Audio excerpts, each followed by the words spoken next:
I deluded myself into thinking that the show was actually going to be good. We had one great episode last week, which I really enjoyed. And now we're back to our regularly scheduled bullshit. We're back. Daredevil board again. Whoa. Sweet summer fucking child I was, huh? Sweet spring child, I should say, because it's springtime. Yeah, Daredevil board again. Fuck, okay. So, here we go, episode 6. We got 2 episodes left, guys. You excited? I am, because that means this show ends. So, it starts off with Fisk mourning Vanessa, and the doctor who treated her is like, he's offering words to like comfort Fisk, and you know what's gonna happen. You know this guy's gonna fucking die, and that's exactly what happened. And you know what? Deserved. You're a dumbass for saying this stupid shit to fucking Wilson Fisk of all people, and thinking nothing was gonna happen. So Kingpin kills this guy by like just fucking breaking his back. Like he squeezes him so fucking hard, right, that the guy just dies. And I'm like, that's beautiful. I miss that. I need Kingpin to do that shit again. So then we have the funeral service. It is a good shot with everyone wearing black, and then Kingpin's the only one who's still wearing white. I think that's a really cool shot, and he puts a rose on her casket, and then he walks out. So then we see that the anti-vigilante task force has stolen all like the armory and like all the weapons that Kingpin was supposed to give to Charles. So they've taken that to their place. And Charles, he ain't too happy about all that. So then we go to, we just see a nice house. There's a little girl playing inside. And then from the outside, you can see people arrive at the house and they're one by one taken out while the little girl is just playing, right? She's playing with I think it's like a communicator she's just fucking around with. And then, when all the people outside are taken care of, someone walks inside and gently takes it, and it's Jessica Jones. So she has a daughter with Luke Cage, finally. We finally did it. They finally pulled the fucking trigger, and Jessica Jones and Luke Cage are together. They're married. They have a daughter. I'm happy. I'm happy. I fully believe this is what was going to happen in the Netflix show, because this is what happens in the comic books. So I'm happy with that. I'm happy that they have Jessica and Luke finally together. Yeah, I'm real happy about that. Very happy that Jessica Jones and Luke Cage are together with a daughter.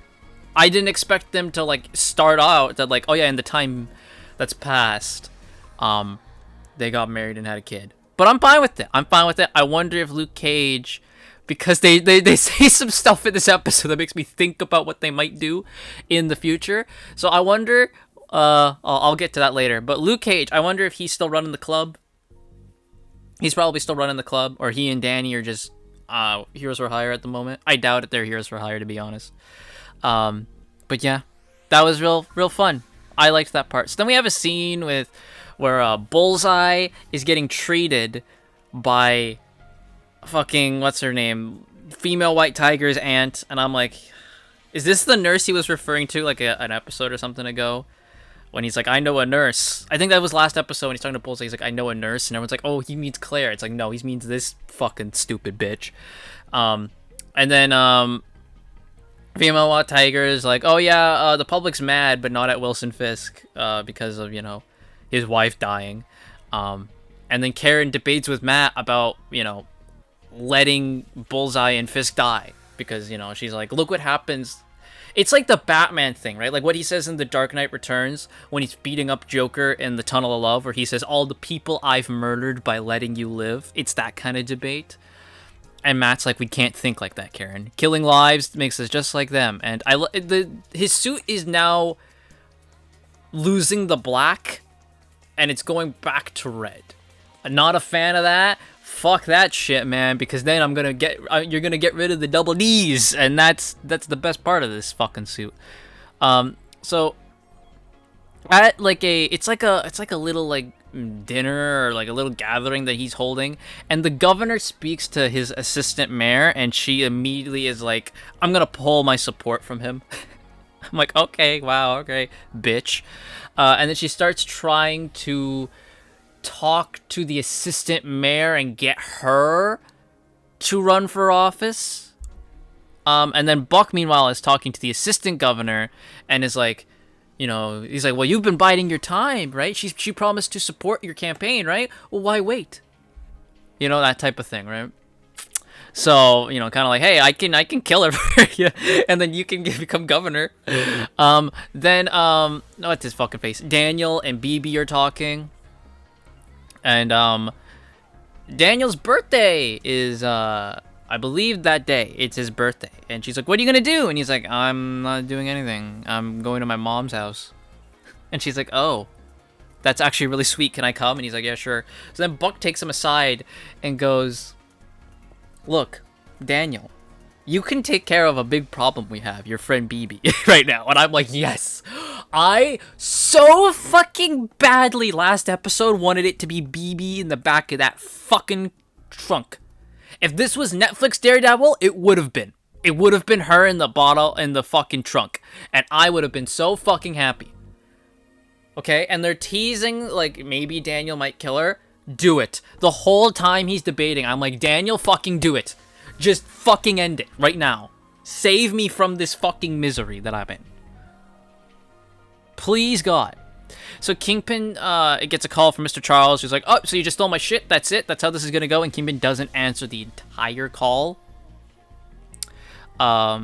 He's just, like, silent. So then we see Jessica Jones and Daredevil. They meet up on the roof. And Jessica Jones reveals that she got a call from Mr. Charles a couple of days ago.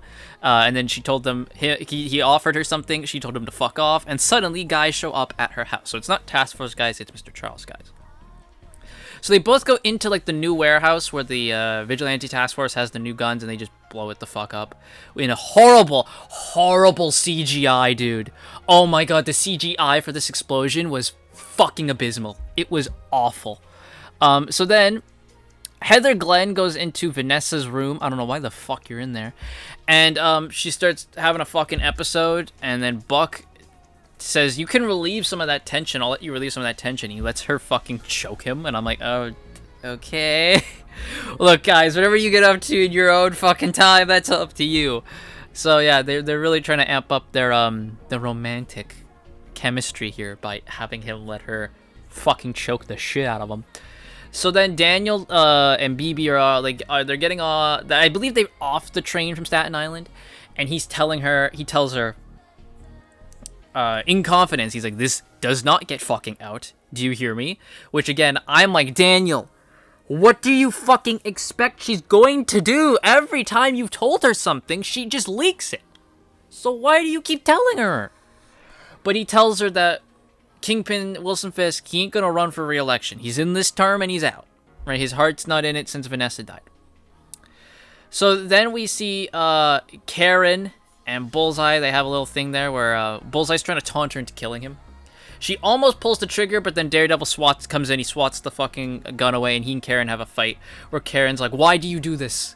You always pick the wrong people. You pick Fisk, you pick Bullseye over the people who love you." And she's like, "Just let me do this. Please, just this once." Right? She's like, "You just walk out the door and I will do it. It will be on my conscience." And he's like, "I can't let you do that, Karen." And then she storms out. And he's like, "What happened to you?" And she's like, "I grew up." No, what happened to Karen was Disney writing. So we enter Daniel's home, and it's pretty nice and homely. His mom, you know, she's eccentric, but she's lovable. BB is about to send, like, a text message with, you know, saying Fisk isn't running for re-election. You know, we'll put this out on the BB report or whatever, right? And just as she's about to hit send, she then enters Daniel's, like, bedroom, and she's like, you know, she's like, "Oh, he's just a nice guy," and then she deletes it. Then they give Daniel a birthday cake, and as they're singing "Happy Birthday," they kind of slow-mo it, and it focuses in on Daniel, and you're supposed to insinuate that he's now starting to turn more to, like, be fully evil. I fucking hope so.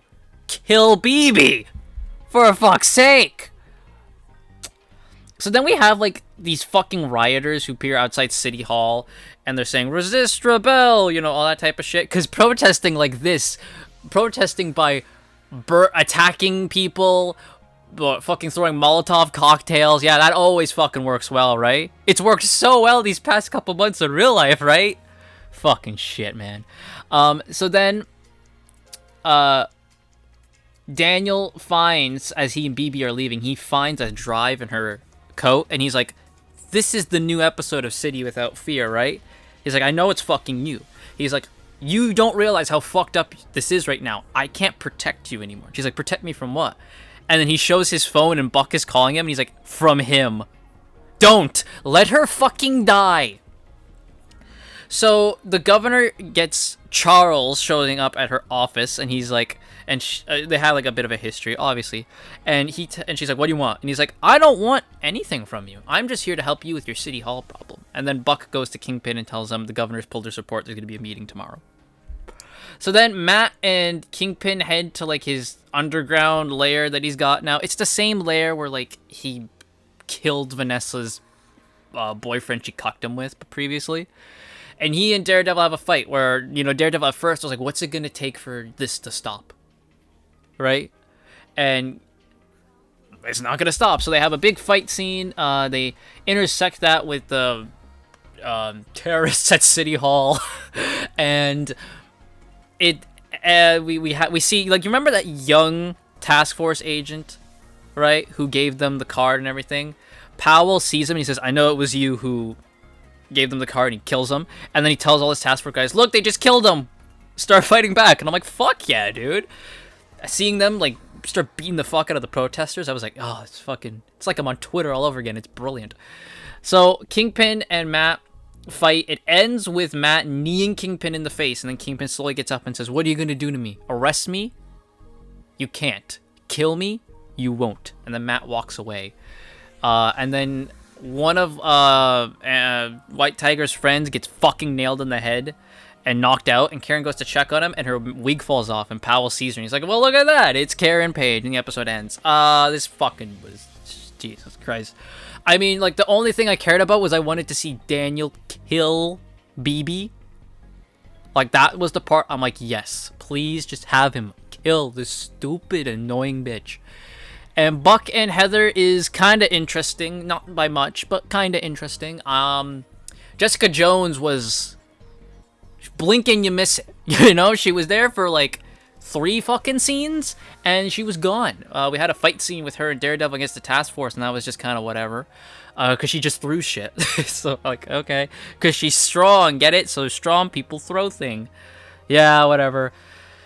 Yeah, that was Daredevil Born Again episode 6. Not as good as episode 5. Episode 5 has, I think, been one of the best episodes of the show. Definitely the best episode of the season. And then this next episode, we go right back to where we were. So yeah, that's it. The best part of this episode for me was seeing that she and Luke Cage have a daughter. That's the best part for me. Thank you all so much for watching. And oh, before I leave, my Luke Cage theory, because I was about to say this. My Luke Cage theory is they say that Kingpin's not running for re-election. We have seen the Mike Coulter photos that have been going around online that he's accidentally put out of the behind-the-scenes stuff. Are they going to do the Luke Cage mayor run? Because that is a run in the comics where Luke Cage becomes mayor of New York. Could that be it? After Wilson Fisk is done with mayoral office, Luke Cage, because we know he's coming back, he takes over in season 3 and becomes the mayor. Just saying, that could be the theory. Let me know what you all think. Thank you all so much for listening. See you guys all next time.